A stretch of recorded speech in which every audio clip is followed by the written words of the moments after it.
menurut Kak Ramdhani kebahagiaan itu konsepnya gimana sih Kak? Sebenarnya ya nggak salah kita bahagia ketika dapat gaji yang gede, nggak salah ketika kita punya rumah yang bagus kita bahagia. Tapi kalau itu yang jadi tujuan utamanya, di sanalah sumber stres.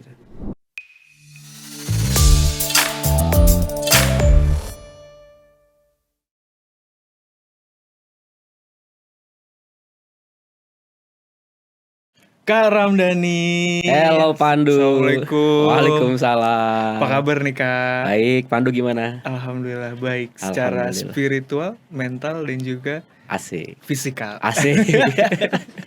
Kak, aduh kayaknya udah lama banget ya. Udah hampir 10 tahun. Dulu aku masih jadi peserta, ikut training basic.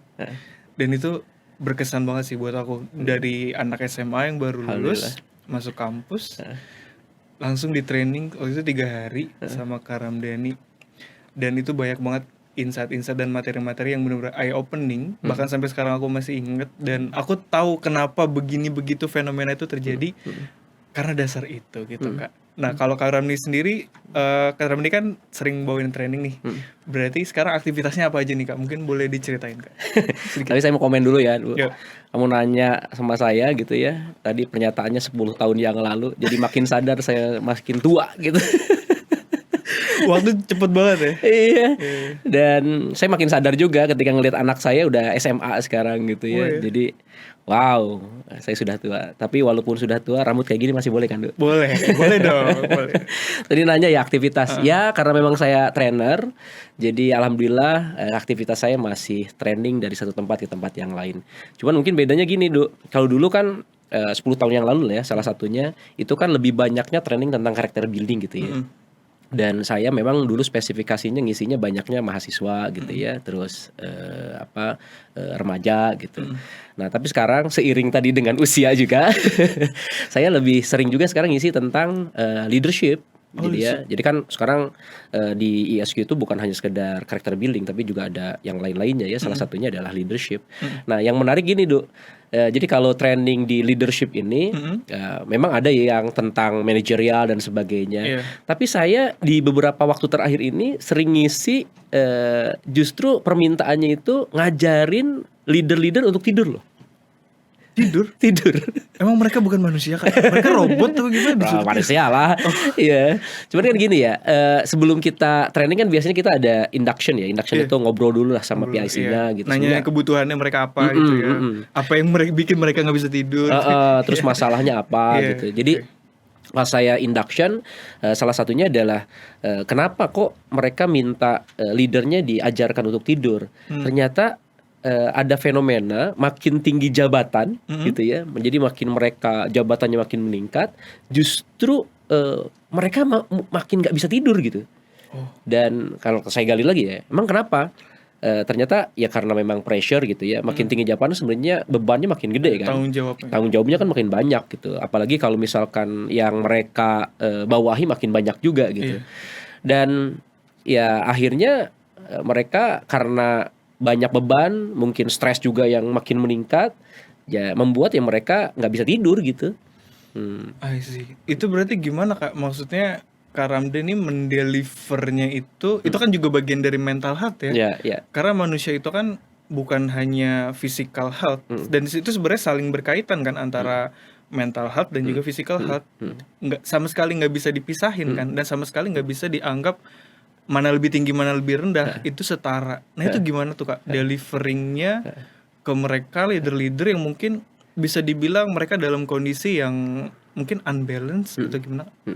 Justru saya mau nanya balik nih, karena kan Pandu punya ini ya, punya platform teman curhat. Nah, ini justru nanti saya ingin ngobrol nih, pingin diskusi lebih banyak sebenarnya.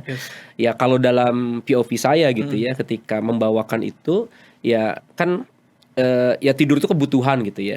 Dengan tidurnya kurang, akhirnya fisiknya juga mereka labil gitu ya. Ya maksudnya fisiknya jadi nggak cepat lelah lah. Dengan cepat lelah mereka mungkin daya pikirnya atau daya ingatnya jadi agak susah. Terus itu temperamental akhirnya jadi makin makin mudah marah lah gitu ya.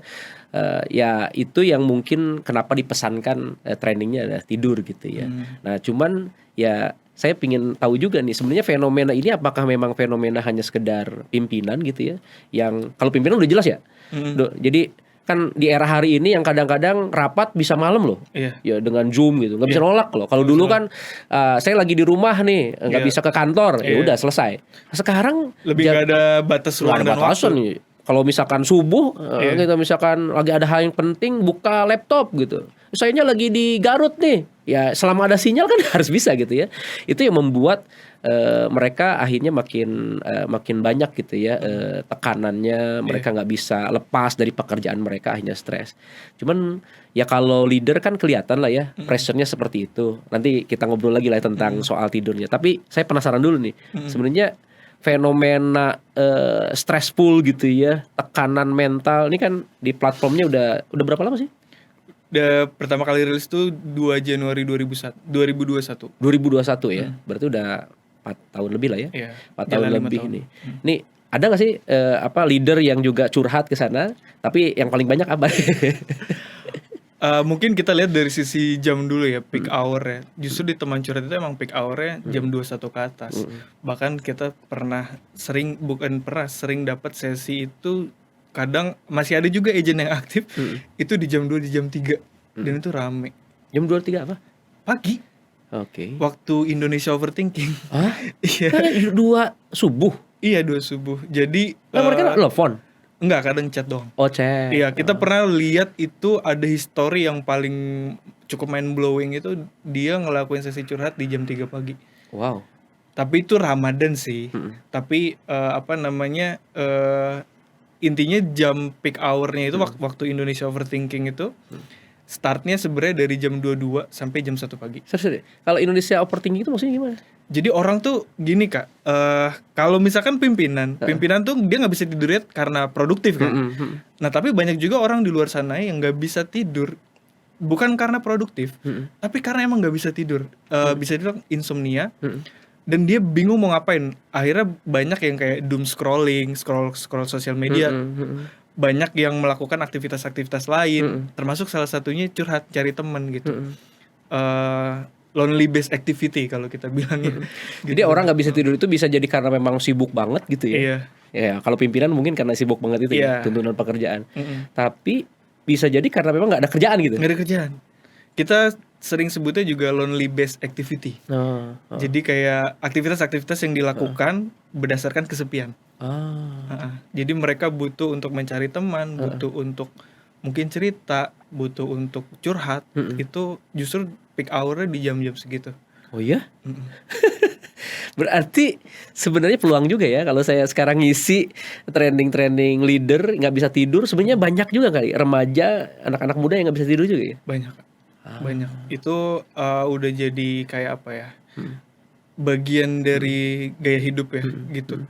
Makanya kalau kita lihat juga kenapa sekarang banyak orang ikutan lari, karena itu dia pengen bikin badannya capek supaya dia bisa tidur gitu. Jadi kalau orang dulu gitu, mereka kan mungkin pergi ke ladang, ke sawah, capek, jadi tidurnya enak. Kalau sekarang orang sekarang kan lebih less activity kan, makanya ada yang nge-gym, terus lari, yang akhirnya buat dia malamnya itu bisa tidur. Jadi tidur itu bener-bener sebuah achievement banget sih Kak, yang tadi disampaikan. Tapi menarik gini ya, kalau di era hari ini kan semua serba mudah ya, semua serba cepat gitu, serba mudah.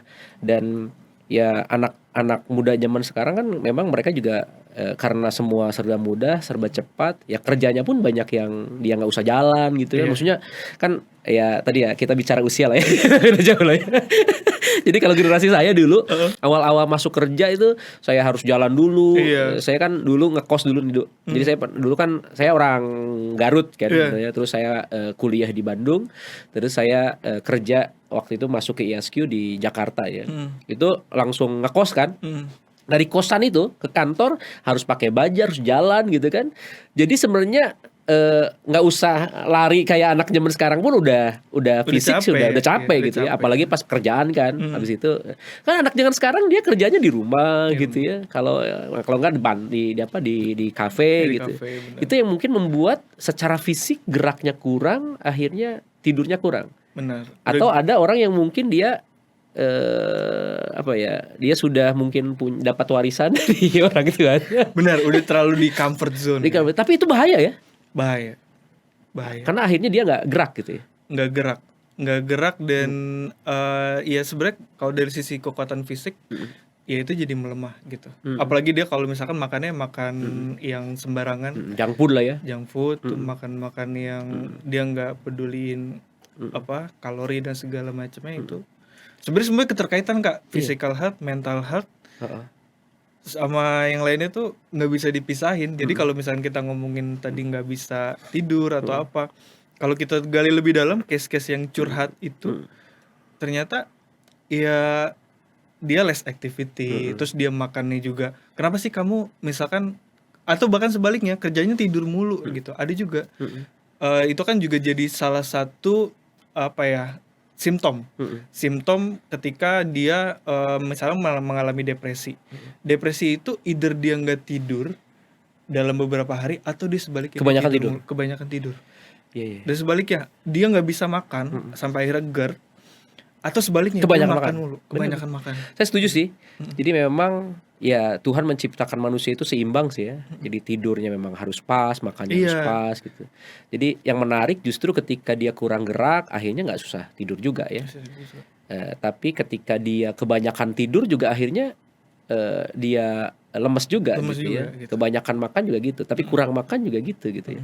Nah jadi kalau kita lihat situasi sekarang, berarti ya gimana membalancekan gitu ya. Iya. Balance dan fine tuningnya itu Kak. Nah, gimana tuh? Kita tetap on track gitu kan. Jadi karena saya suka main musik, ada salah satu filosofi musik yang saya suka banget. Musik itu kan semuanya harus in tune Kak. Kayak misalkan sama termasuk stres juga nih gitu kan. Kebetulan kita ada kayak misalkan untuk ngukur manusia itu punya tingkat stres. Di mana sebenarnya manusia itu harus stres Kak. Harus ya? Harus stres. Tapi di level tertentu mungkin ya. Tapi di level tertentu. Kenapa? Kalau manusia itu nggak stres, dia tidak akan mencapai potensi terbaiknya. Sama misalkan kalau kita ibaratkan tadi di musik ya filosofinya. Misalkan kita tuning senar gitar kan. Untuk menghasilkan nada yang indah itu kan senar harus ditarik kan. Tapi kalau tariknya kekencangan, dia putus. Tapi kalau tariknya kekendoran, dia nggak bunyi juga, jelek juga. Jadi memang sama, manusia itu juga harus dituning pada level stres tertentu supaya dia bisa menghasilkan potensi terbaik dirinya gitu. Kalau di senar gitar ya supaya dia bisa menghasilkan nada terindahnya gitu. Dan itu challenge-nya yang banyak orang nggak tahu, dan kita kan nggak punya alat ukur. Terus kita juga gimana monitornya, gimana kita mengcapture dan memotretnya tingkat stres kita tuh ada di mana gitu kan. Itu kan harus menggunakan tools tertentu kan. Itu juga sebenarnya sekarang banyak sih, termasuk ada di teman curhat juga, untuk kita bisa melihat dan mengcapture gimana kita bisa mengambil kita di posisi mana sih Kak stresnya. Jadi sebenarnya bisa diukur ya? Bisa diukur. Kalau tanpa alat ukur gimana tuh? Iya paling kita hanya aware aja gitu ya? Agak aware. Bisa tetap aware. Bisa kita lihat dari tingkat produktivitas kita, bisa kita lihat dari juga feedback di sekitar gitu, dari activity. Gitu. Iya sih. Jadi kesimpulannya bahwa memang harus seimbang lah ya antara tadi tidur itu kan fisikal gitu ya, antara makan juga. Kalau kelebihan ya itu jadi salah satu parameter gitu ya. Dan ketika kurang tidur ya tadi akhirnya jadi sering marah-marah gitu. Walaupun gini loh, saya pernah ketemu juga ya sama orang yang dia memang kebiasaannya tidurnya dari dulu sedikit sih, jadi nggak masalah juga secara mental. Itu apakah dia memang nggak masalah atau karena dianya merasa nggak ada masalah tuh? Atau dari tidurnya yang bener-bener meskipun dia tidurnya dikit, tapi dia berkualitas gitu kan. Apa ya? Kalau yang saya pernah pelajari juga dari kakak gitu. Nah ini menarik nih, karena ini jawaban pertanyaan pertamanya Pandu sih. Jadi tadi ketika emang sih leader-leader diajarin apa gitu ya. Jadi pada kenyataannya ada di apa level tertentu yang nggak bisa ngelak juga bahwa mereka akhirnya secara kuantitas tidurnya nggak bisa Banyak. banyak. Iya. Karena kan memang tuntutan ya. Kalau misalkan mereka kerjaannya nggak dikerjain, pekerjaannya makin banyak tapi waktunya segitu-gitu Iya. aja ya, yang dikorbankan waktu tidur gitu Waktu ya. tidur. Pada akhirnya ya kalau yang saya pelajari gitu ya, yang saya pahami juga bahwa bukan hanya sekedar kuantitas sih tapi kualitas. Ya kan kalau kita bicara tentang otak manusia gitu ya, kan tidur itu yang bagus itu di delta sebenarnya. Delta. Di delta. Bentar. Nah. Ini delta ini kan maksudnya gimana sih, Kak? Maksudnya disiplin ilmu apa untuk kita bisa memahami itu, Kak? Gimana, Kak? Boleh jelasin? Jadi kalau perlu training 2 hari kalau gitu. Tapi spill dikit lah. Iya. Jadi kan kalau bicara tentang otak manusia ya, kan otak manusia itu ada gelombangnya tuh. Jadi ada gelombang dia kalau gamma itu panik. Jadi kalau kita in rush gitu, jadi kalau orang misalkan bisa dia kebelet pup atau kalau contohnya gak enak banget loh. Jadi maksudnya kalau dia panik lah, misalkan dia tiba-tiba ada satu kejadian dalam satu waktu dia harus memikirkan banyak hal misalkan ya. Misalkan dia lagi ngerjain kerjaannya tapi ternyata istrinya juga lagi mau melahirkan, anaknya misalkan dia lagi tiba-tiba dibawa sama orang gitu kan. Itu kan panik kan. Nah, itu sebenarnya di gelombang otaknya cepet banget gitu. Apa itu gamma ya? Gamma. Itu ada semacam gimana menentukan gamma atau enggak ya, ada ukuran angkanya? Sebenarnya kalau nanti ada alat ukurnya juga. Cuman kan kita kalau bicara tentang dalam keseharian ya gamma itu dia berarti multifokus dan semuanya penting buat dia. Panik akhirnya. Iya. Nah, kondisi panik ini banyak dipakai untuk oleh para penipu tuh. Kan pernah nggak psikologisnya? Pernah nggak dengar ada orang misalkan dia telepon yang kecelakaan? Ini anaknya kecelakaan nih, masuk rumah sakit harus segera operasi, harus segera transfer. Itu kan mulai itu kan logikanya mati. Logikanya mati dan langsung panik kan. Nah, tapi biasanya itu langsung dibuat dia nggak bisa mikir lebih tenang lagi. Jadi misalkan dia harus sekarang Bu, kalau enggak ini langsung bisa meninggal nih. Orang kan panik gitu kan. Nah itu kondisi panik. Jadi kalau sebenarnya alat ukurnya ada, cuman kalau situasi dalam keseharian kita, kondisi kita banyak yang kita pikirkan dan itu semuanya penting, ya itulah dia gamma.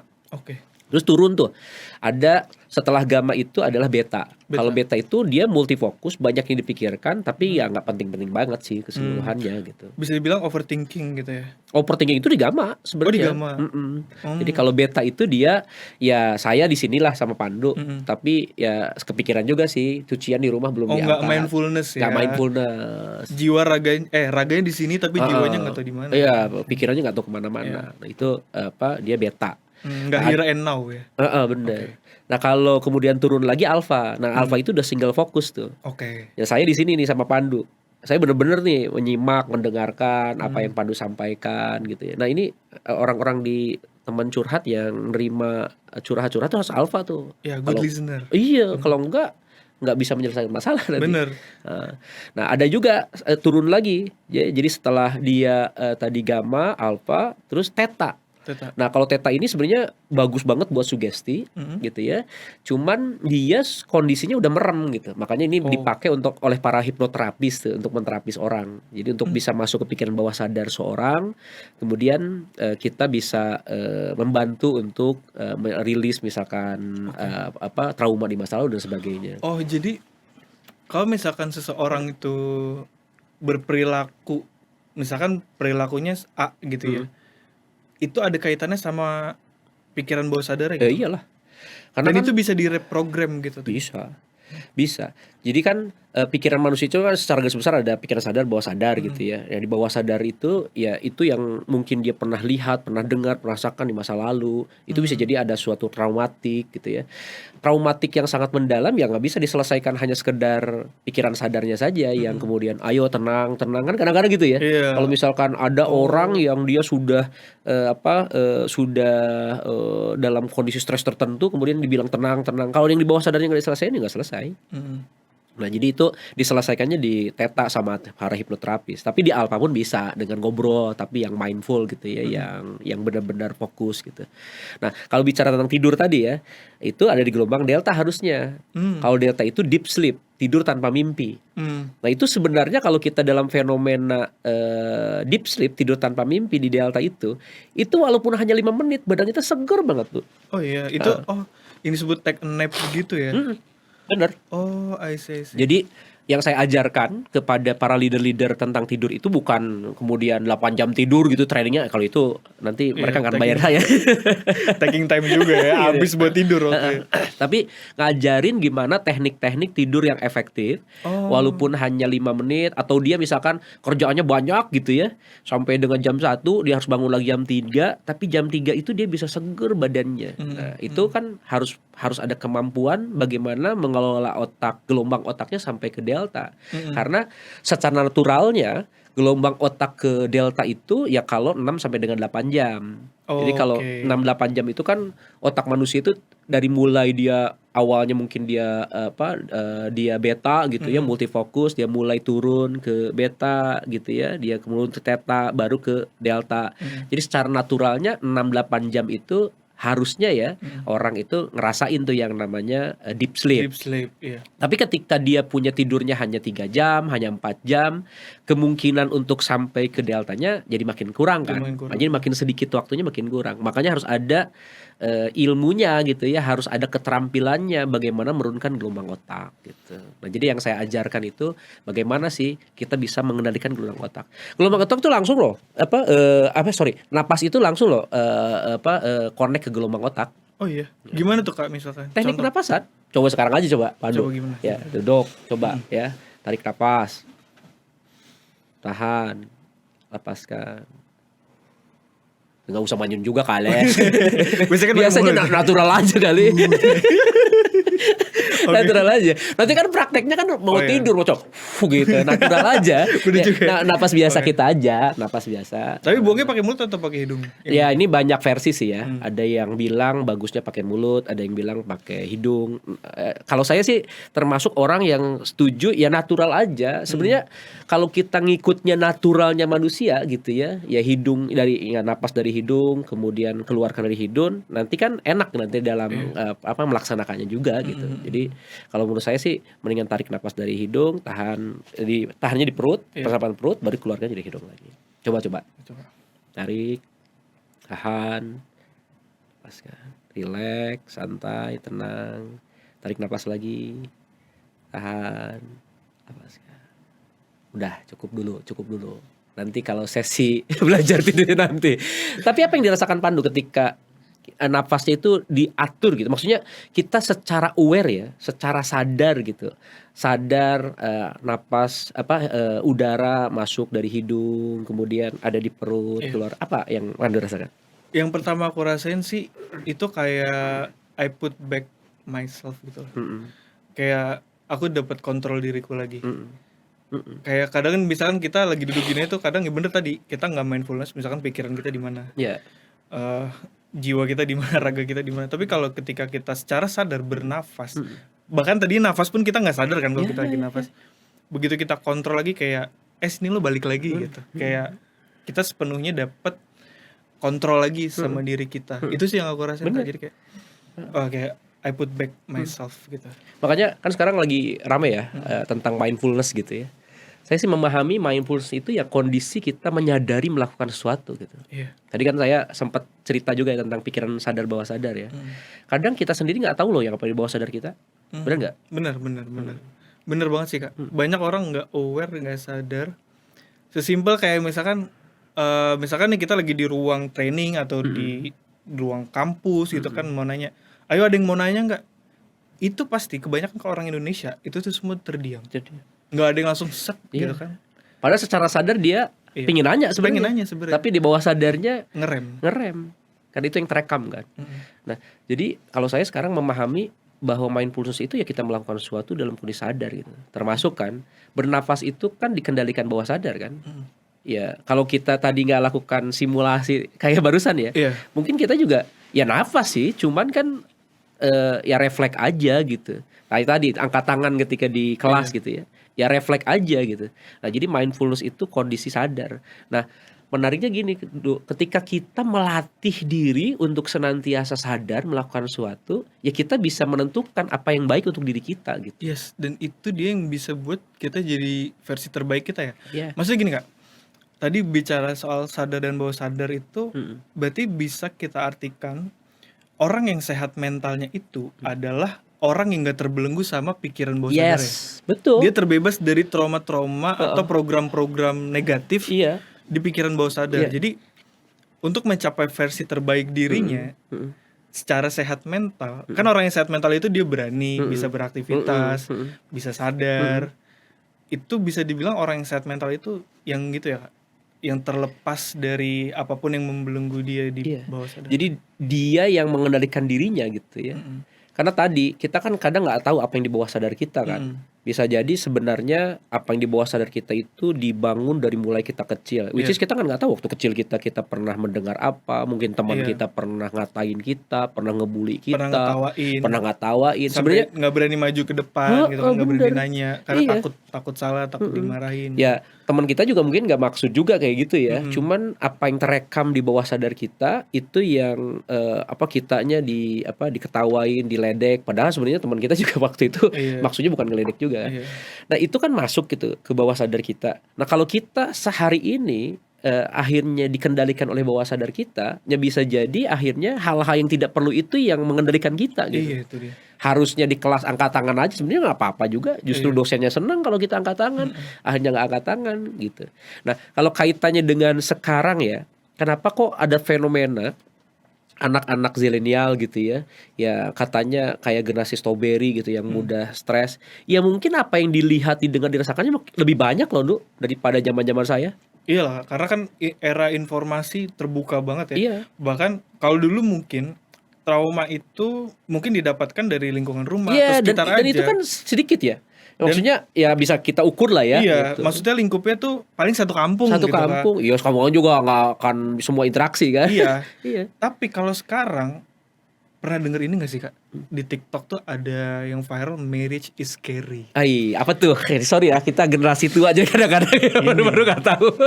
Marriage is scary itu kayak salah satu sebenarnya campaign yang bukan campaign sih, tapi lagi in banget bahwa menikah itu seram. Dan itu kan produk dari trauma-trauma yang ditimbulkan di era yang sangat bebas informasi ini gitu. Jadi akhirnya kenapa? Ada orang yang sebenarnya dia normal-normal aja tadinya. Berani-berani aja. Cuma karena dia ngelihat konten-konten yang membawa kenegatifan itu, akhirnya trauma itu masuk ke dia juga gitu. Dan banyak juga orang-orang yang share trauma di sosial media, baik itu pengalaman buruk yang terjadi sama dia, yang akhirnya itu affecting mental health untuk orang-orang yang tadinya nggak tahu apa-apa. Jadi kayak yang namanya viral itu kan virus ya. Kenapa disebut viral? Karena sifatnya seperti virus yang menularkan gitu. Nyebar cepat. Dari satu konten negatif, dari satu campaign negatif, marriage is scary itu akhirnya bikin bener-bener kayak virus, bikin jutaan orang takut untuk menikah. Mungkin itu kali ya fenomenanya. Bener. Iya, jadi kan bener. Kalau saya kan sekarang sebagai hipnoterapis juga ya. Jadi kalau misalkan ada yang datang, kalau generasi-generasi lama itu biasanya yang menjadi traumatiknya adalah orang-orang terdekat. Gitu. Iya. Jadi contoh gini ya, misalkan dia nggak mau nikah karena ternyata ada pengalaman orang tuanya abusive. Iya, misalkan kehidupan rumah tangga orang tuanya juga nggak bagus. Akhirnya itu yang terekam di bawah sadarnya. Nah, tapi generasi sekarang bisa jadi yang mempengaruhi itu bukan orang terdekat. Iya. Tapi tadi tuh kayak misalkan ada gerakan tertentu atau secara tidak sadar juga ya, mungkin bukan gerakan tapi itu yang lagi viral akhirnya jadi virus gitu ya. Itu yang sering dia lihat di handphonenya dan mungkin berulang-ulang juga dilihatnya. Waduh, itu repetisinya dibenarkan sama yang lain lagi. Dibenarkan, divalidasi, ditambah testimoni itu udah makin menguatkan. Nah, jadi kalau saya perhatikan ya memang generasi sekarang itu ya tantangannya ya apa yang dilihat didengar rasakan itu kan yang jadi gerbang masuk ya ke otak kita tuh. Itu makin banyak gitu. Kalau dulu mungkin skupnya ya hanya keluarga, hanya tetangga, hanya mungkin satu kampung yang interaksi. Sekarang seluruh dunia bisa kemudian mempengaruhi apa yang ada di otaknya itu. Termasuk gitu. bullying itu sendiri kan, kayak ada cyberbullying. Ya, speaking of bullying karena lagi in juga kan, baik bullying konvensional sama bullying cyberbullying gitu, itu bener-bener kayak apa ya? Apalagi dengan netizen yang begitu tajamnya gitu. Tapi seru gini, sebenarnya ya di generasi saya pun yang namanya bullying udah ada ya. Cuman pemaknaan terhadap bullyingnya itu ya. Contoh lah, kalau soal ngata-ngatain ya jadi zaman saya dulu. Ngata-ngatain ada. Cuman kalau dulu dibawa asik aja. Terus kalau kita kata-katain ya kita ya nanggapinnya ya itu bercanda gitu. Nah, dan kebanyakan dulu mungkin orang-orang yang kita kenal kan, yang mungkin tahu masalahnya dengan itu dia. kita. Karena kenal, akhirnya ya kita udah tahu lah ya dia ngomongin itu maksudnya maksud tidak tersiratnya apa gitu. Ini bercanda gitu. Nah, sekarang itu kan ketika ada bully kemudian di media sosial yang ngomongnya nggak tahu tentang kita, nggak tahu hidup kita, dia berkesimpulan sesuai apa yang memang sesuai narasinya dia gitu. Dan narasi itu sekarang bisa dipesan kan. Nah, itu bahasan lain nanti. Tapi ya akhirnya ya kalau itu yang disebut dengan framing kan, memframing apa yang dalam otaknya masing-masing.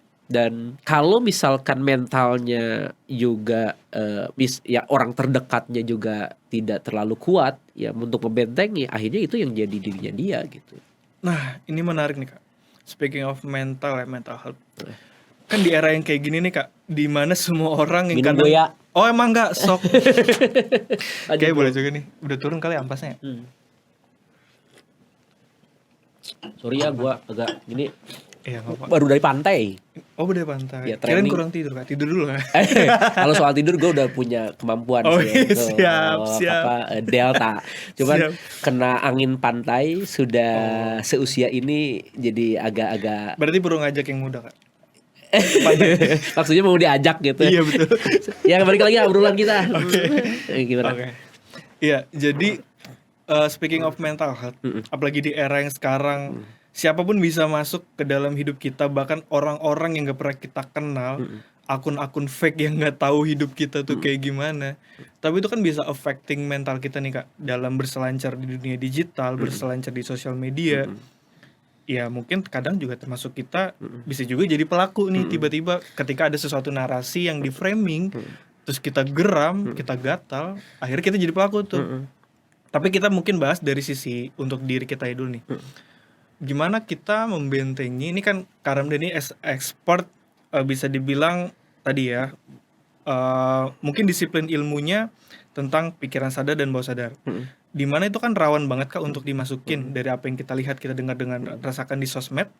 Gimana sih cara ngebentengin kita supaya tetap sehat mental dengan situasi yang bisa dibilang sekarang siapapun bisa mengakses pikiran bawah sadar kita dan bisa mencoret-coret lah, memporak-porandakan apa yang ada di dalam subconscious kita gitu, gimana? Iya.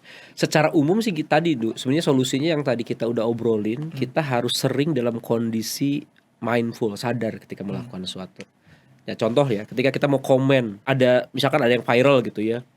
Ada yang viral terus kita mau komen nih. Kita harus secara sadar nih. Jangan sampai yang kita ketik itu adalah apa yang di bawah sadar, sisi emosional gitu ya, yang dibajak amigdala. Apalagi nih amigdala.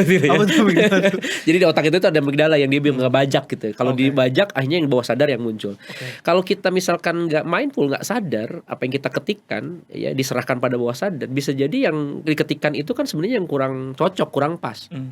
Udah kita ketik gitu ya, ternyata misalkan yang viral itu yang membuat emosi kita meluap-luap juga marah, akhirnya gitu marah-marah gitu kan, ketik marah-marah, share gitu, di-send gitu ya, dikirim gitu.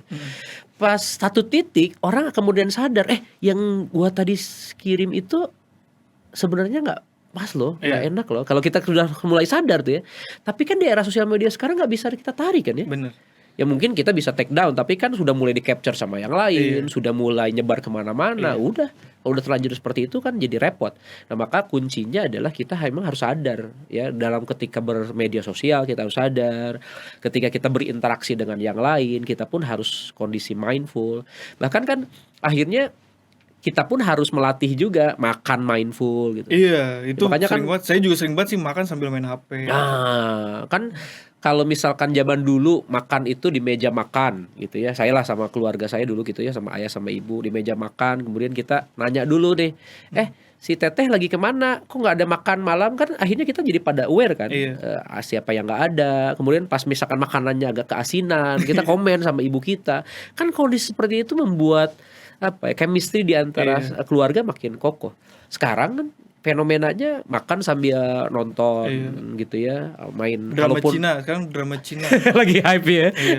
Short drama tuh. Iya, drama. Kalau enggak anaknya sambil main game gitu makan. Itu juga bahasan tersendiri. Terus sekarang banyak orang tua yang biar anaknya diem, Nah, itu dia. dikasih HP udah. Ya ini menarik, coba main aja ke restoran gitu ya. Iya. Maksud orang tuanya kan ke restoran itu Iya. family time lah Iya. gitu ya, supaya ada engagement. Itu maksud orang tuanya. Tapi pas di restoran emang sih satu meja, Iya. tapi ibunya main handphone, anaknya main handphone gitu. Pas udah makan, udah selesai gitu ya, di mobil nggak ngobrol gitu. Lah, tujuannya family time secara mungkin fisik ketemu, tapi secara connection nggak ada gitu. Iya. Nah, jadi kalau tadi balik lagi pertanyaan Pandu, menurut saya sih kondisi menyadari melakukan sesuatu, as simple as kita makan gitu ya, kita mindful, kita sadar gitu. Kalau saya sekarang bahkan latihan tuh, kalau lagi makan nih, ini manis, ini asin, ini gurih. Ya sekali-kali aja, tapi jangan setiap kali makan juga, nanti waktunya lama ya. Tapi ketika kita sadar, mindful, kita akhirnya makin bersyukur loh. Waktu dulu COVID tuh, itu mencium bau itu baru sadar, oh itu sesuatu kenikmatan yang luar biasa. Iya. Bener-bener. Makanya ketika saya sekarang makan sate, saya hirup dulu. Harum sate. Kenapa? Berarti nikmat itu masih ada. Iya, nikmatnya masih ada. Nikmat menghirup tuh masih ada. Dan uniknya satenya makin lezat loh. Makin lezat, iya. Jadi ketika kita sadar, oh ini harum sate gitu, ketika makan, makin enak banget. Itu kan mindful eating. Mandi tuh, kan seringkali mandi itu kita dalam kondisi sudah bawah sadar kan, jebur beres aja gitu ya. Bener. Sekali-kali kita sadar loh mandi itu ketika ada air gitu ya, netes gitu. Itu kan membuat kita akhirnya rasa syukurnya makin bertingkat gitu ya. Makin ya Allah ya Tuhan, ternyata gitu ya kita ini masih bisa mandi gitu, masih bisa merasakan air jernih. Kadang-kadang kalau kita nggak sesadar itu, kita kemudian nganggap ya udah biasa aja gitu. Nothing, nggak ada sesuatu yang bisa disyukuri gitu. Iya, padahal kan setiap harinya wah ya Allah nikmat banget ya. Misalkan ada korengnya ya dikit di sini, pas jigil aduh perih gitu. Iya bener. Iya. Jadi selama ini gini, mungkin bisa dibilang kita ngerasa baik-baik aja karena gimana ya? Sorry. Kita nggak ngerasain ada sesuatu yang salah ketika itu baik-baik saja. Tapi kita bisa jadi akan marah ketika mungkin ada satu titik yang yang ngeganggu gitu. Kita kayak mungkin kalau ada satu titik yang ganggu, kita bisa langsung marah tuh. Tapi kalau misalkan kita fine-fine aja, ya udah kita kayak nggak bersyukur, dan padahal itu kan sesuatu yang berharga kan gitu. Iya benar. Jadi kan contoh sederhananya kayak waktu COVID kita sadar bahwa mencium itu kenikmatan yang luar biasa pas udah hilang gitu kan. Kita juga kadang baru sadar bahwa orang tua itu sangat membuat kita bersyukur punya orang tua gitu kan, ketika udah nggak ada gitu. Tapi itu ketika kayak lagu deh. lagu apa? Kalau sudah tiada. Iya. Jadi benar. Jadi apa yang katakan Pandu, kadang selama ini kita baru sadar ketika udah nggak ada. Nggak ada. Iya benar. Nah, mindfulness itu kita menyadari sesuatu itu akan membuat kita rasa syukurnya makin bertingkat gitu, makin bertambah gitu maksud saya. Makanya solusinya ya saya sih meyakini bahwa ketika kita makin banyak bersyukur, maka ya kebahagiaan akan bersama dengan kita. Ini dia. Speaking of kebahagiaan nih Kak. Asik. Karena kan banyak banget orang ngejar kebahagiaan Kak. Ada yang ngejar kebahagiaannya di cinta. Iya, asik. Ada yang ngejar kebahagiaannya di uang. Asik. Ada yang ngejar kebahagiaannya di mainan, toys. Ya mobil, ya rumah, apapun ya. Semua itu sah kan. Ada yang ngejar kebahagiaannya ya termasuk di main game. Menurut Kak Ramdhani, kebahagiaan itu konsepnya gimana sih Kak sebenarnya? Asik. Karena dulu tuh saya dapat banget tuh konsep kebahagiaan. Kenapa jadi akhirnya orang begini gitu. Itu gimana Kak? Kan ini related to mental health kan. Ada kebahagiaan-kebahagiaan yang mungkin semu dan menjebak, yang kalau itu kita kejar justru itu draining mental health kita. Tapi ada salah satu mungkin, nah itu gimana? Kok jadi saya jelasin? Iya. Ya kan pada prinsipnya sebenarnya manusia itu yang dikejar kebahagiaan ya. Yang diinginkan manusia apa? Coba. Bener kan? Ingin bahagia kan? Ingin bahagia. Jadi pertanyaan Pandu bagus banget. Sebenarnya bahagia itu kayak gimana sih sebenarnya kalau sederhana kan gitu ya. Ya kalau saya memahami, ini diajarkan oleh guru saya Pak Ari Ginanjar gitu ya. Jadi ada 3 kebahagiaan. Yang pertama kebahagiaan fisik gitu. Ya kebahagiaan fisik itu ya kita dapat uang, rumahnya besar, mobilnya keren gitu, kebahagiaan fisik gitu. Yang kedua ada yang disebut dengan kebahagiaan emosional. Kebahagiaan emosional itu ya kita dapat pujian, dapat tepuk tangan, dapat penghargaan, validasi gitu. Nah yang ketiga ada yang disebut dengan spiritual happiness, kebahagiaan spiritual. Nah kalau tadi di awal saya cerita sekarang banyak ngisi pimpinan-pimpinan yang diajarkan tidur sehingga dia karena dia nggak bisa tidur gitu ya karena stres gitu ya. Sebenarnya secara fisik emosi apa sih mereka udah dapatkan kan? Semua udah tervalidasi gitu. Iya lah kalau udah pimpinan-pimpinan perusahaan itu mereka mobilnya udah mewah. Iya, duitnya nggak berseri. Iya ya. Kemudian gajinya udah gede. Tapi kenapa mereka kemudian akhirnya stres?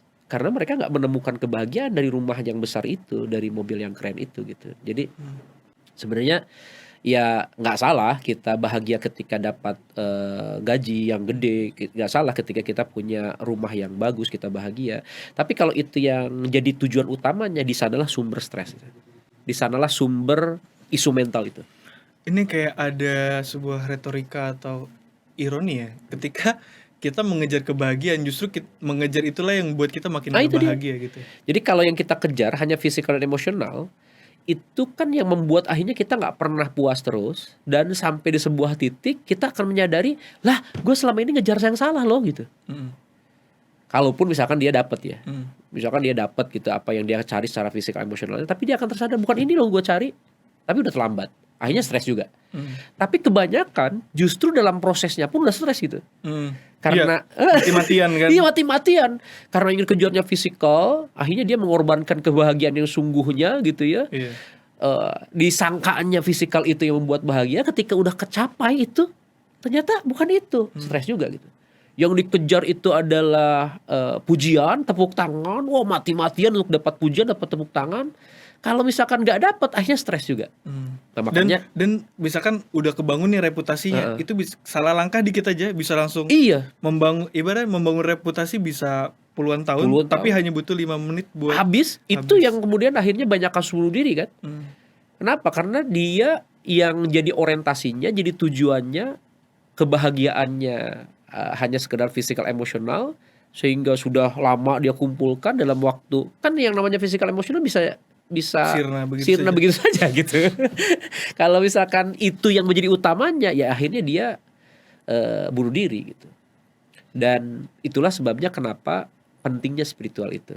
Nah, jadi kalau kebahagiaan spiritual itu bukan tentang uang yang kita miliki, bukan tentang rumah yang besar, bukan tentang pujian tepuk tangan, tapi spiritual happiness itu adalah kebahagiaan ketika kita bisa menolong orang lain, membantu orang lain, bahkan kebahagiaan ketika kita saat ini gitu ya, mensyukuri apa yang kita miliki hari ini gitu. Jadi kalau sekarang gue jadi staff, ya gue bahagia. Kenapa? Karena gue bersyukur di luar sana ada yang mungkin justru gak kerja gitu. Kalau saya sekarang punyanya motor, ya saya bersyukur. Kenapa? Ya memang sekarang yang saya milikinya ya motor itu. Ya balik lagi akhirnya kesadaran penuh gitu ya, bahwa ya mungkin saat yang paling tepat hari ini ya saya baru punya motor gitu. Akhirnya ya syukuri aja apa yang ada.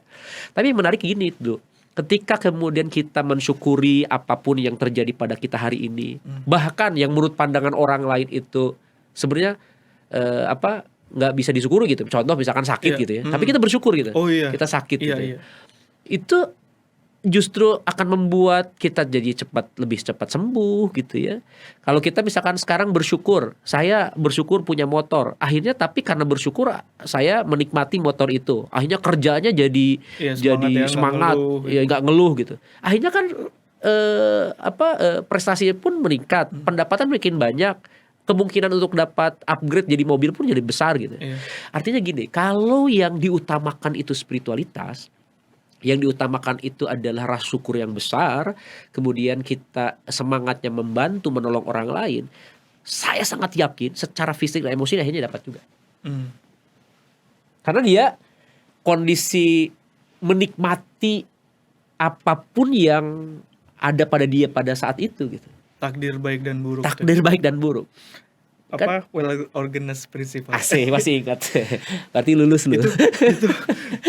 Itu iman yang paling tinggi kali levelnya dan paling susah kalau menurut saya. Paling susah. Jadi kan di 165 itu 1-5 mungkin bisa.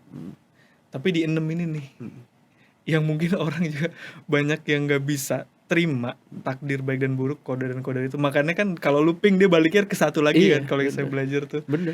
Jadi kalau lu nggak kuat di 6 ya lu balik ke satu lagi. Kayak satunya apa? Satunya ya Allah gitu kan. Kayak itu apa ya? Ilmunya gimana sih Kak untuk bisa dapetin si angka 6 ini nih?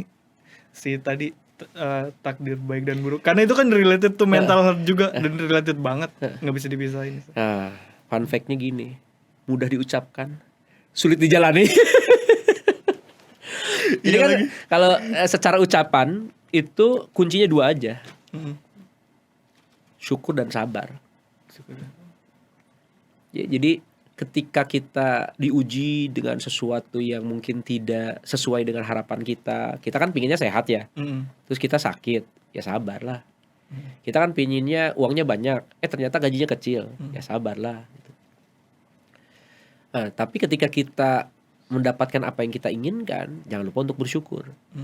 Karena kalau misalkan kita bercita-cita, misalkan punya rumah, kemudian kita dapat, kita tidak bersyukur, akhirnya kita akan stres juga.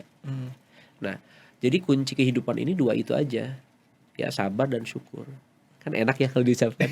Enak. Tapi kalau dijalani, tapi ujiannya bikin pengen coaching.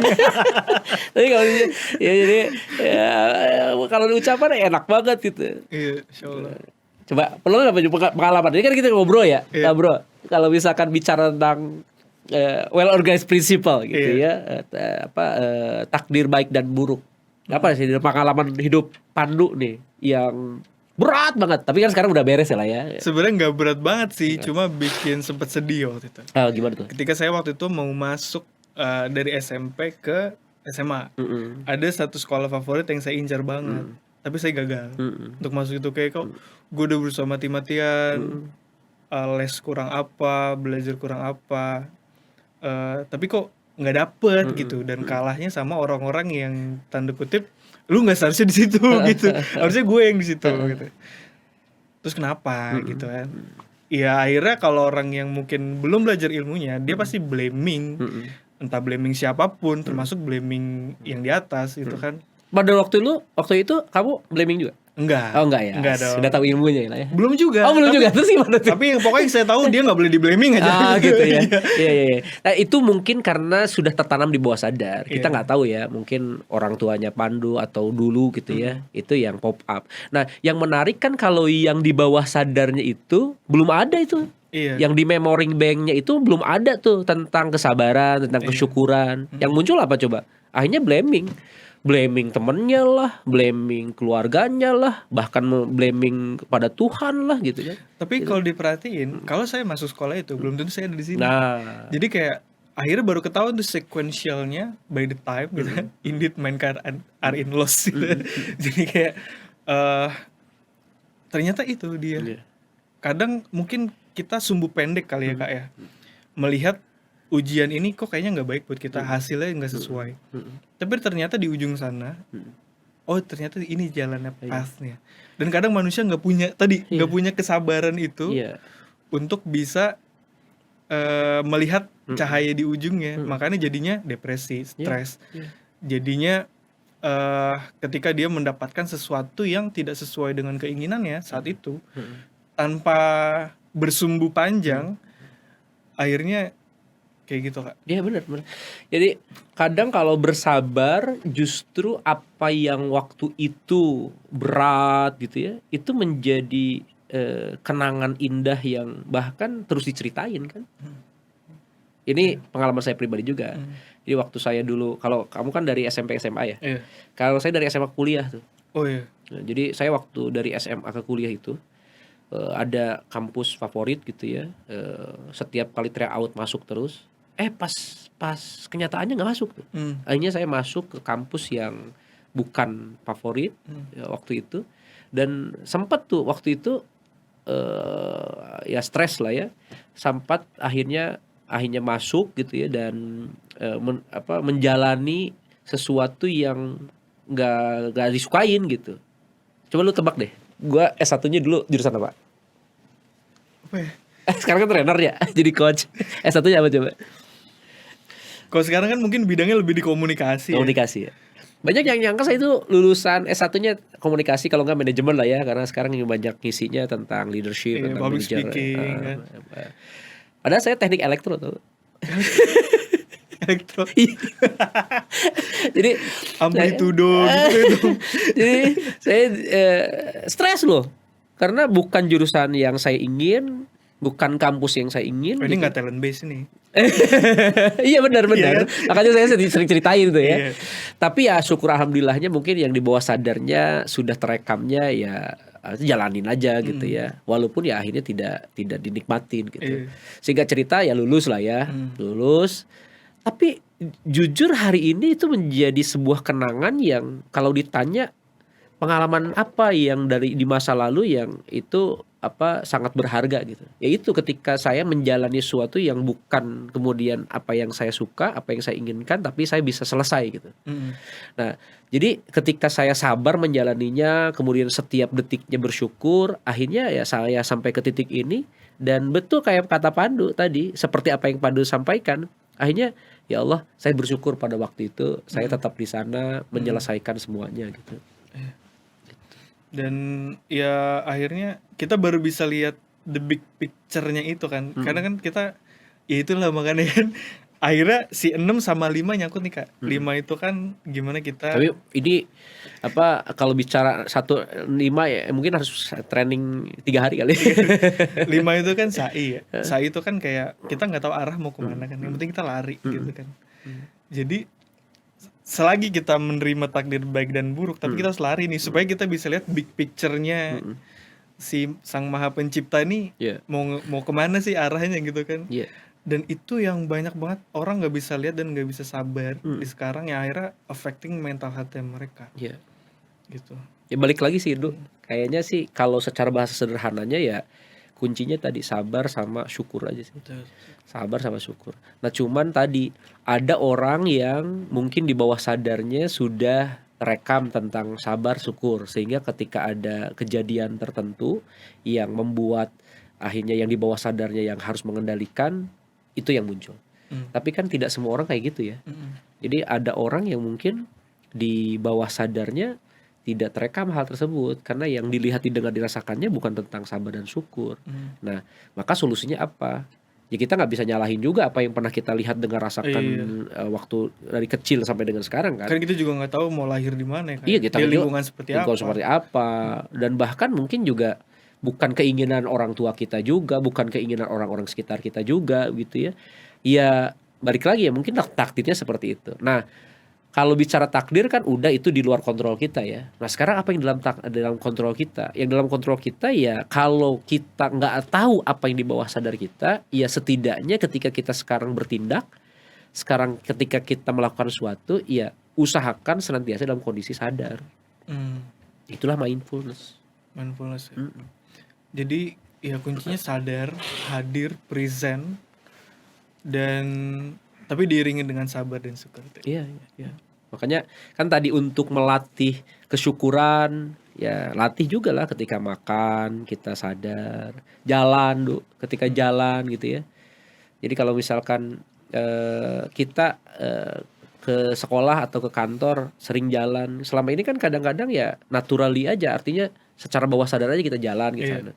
Tapi kalau kita jalan sekali-kali sambil kita nengok ke Ngelihat, kanan, nengok ke kiri, ngelihat situasi sekitar gitu, kita kan menambah rasa syukur kita gitu ya. Dan apalagi kalau kita maknai gitu ya, ketika ngelihat ada anak kecil Iya. yang dia mungkin tidak seberuntung kita, membuat kita makin bersyukur. Iya, benar-benar. Gitu sih tuh kayaknya. Masya Allah, ini insightful banget ya Kak ya. Dan tidak terasa udah hampir 10 tahun nih Kak dari sejak pertama di training. 10 tahun. Udah lah, jangan lu sangkut diangkat lagi, nanti makin sadar kalau saya makin tua. Kan biar sadar kan. Oh iya. Tapi bagus juga ya. Bener, tapi saya pun harus makin sadar saya sudah tua, sehingga kalau ke pantai harus pakai jaket yang lebih banyak. Jadi kemarin gue ke pantai itu, ke pantai itu pakai bajunya ngikutin anak-anak muda gitu, nggak pakai jaket gitu, pakai baju pantai gitu. Akhirnya ya empluk deh. Gitu. Ya, berarti saya harus mempraktekkan apa yang saya sampaikan barusan. Masya Allah. Aware, sadar bahwa usia nggak bisa dibohongin gitu. Benar. Ya. Jadi dari topik yang kita bahas nih dari tadi ya mungkin hampir sejam. Tentang mental health, tentang brainwaves, tentang apapun itu. Mungkin closing statementnya cuma satu Kak tadi. Sadar. Keren. Kalau gue nambahin segini. Apa gimana Kak? Kalau gue tambahin ada kata-kata yang saya pegang. Jadi jangan nunggu bahagia baru bersyukur. Tapi bersyukurlah niscaya kita akan bahagia. Emang kalau usia itu gak bisa dibohongin. Bener sih Kak, itu dia. Lebih bijak ya. Itu yang saya belum sampai situ. Dan kalau ngomong juga siapa lu? Enggak juga. Ini soal aja sih sebenarnya. Soal aja. Sebenarnya bisa sih dari anak-anak muda juga lebih wise bisa sebenarnya. Dan saya justru salut sama Pandu. Kenapa di usianya sekarang Pandu sudah bisa membuat platform teman curhat yang saya yakin itu pasti banyak menolong yang lainnya. Lanjutkan Pandu. Terima kasih Kak, mohon dibantu dan dibimbing. Siap. Nih obrolan kayak gini seru juga ya. Seru. Kapan-kapan kita bikin lagi mungkin dengan obrolan-obrolan yang lain yang berbeda. Dan topik yang lebih spesifik ya Kak. Iya, siap. Banyak sih yang mau digali dan mau dengan senang hati. Dikuliti gitu kan, Siap. supaya dagingnya muncul. Siap, asik. Ya kan harus dikuliti supaya dagingnya muncul. Ya.